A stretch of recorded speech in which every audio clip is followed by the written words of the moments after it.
mix. Tapos ilagay, i-fry na natin guys. 1 tablespoon lang ilagay natin. Yun.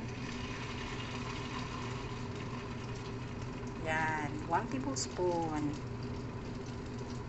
Mix. 1 tablespoon.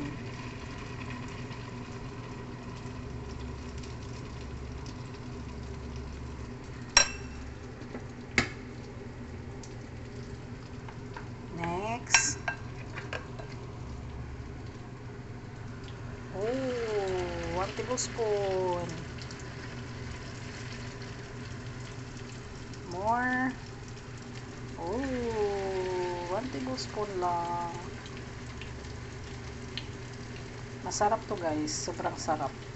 Tapos healthy pa siya.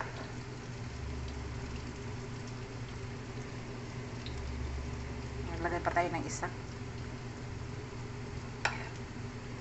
Yun.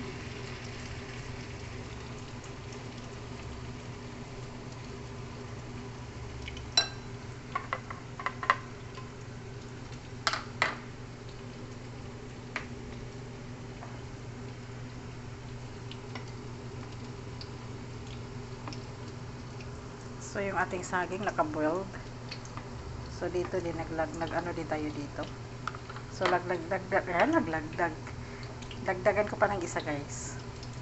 Yun.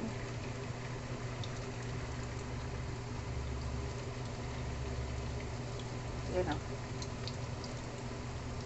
Yun, oh. Okay. Kaya mayroon siyang corn flour, guys, kasi pampadikit yun. So, i-check na natin. Yun, oh. Diba? Sobrang tikman natin yan siya kung matabang or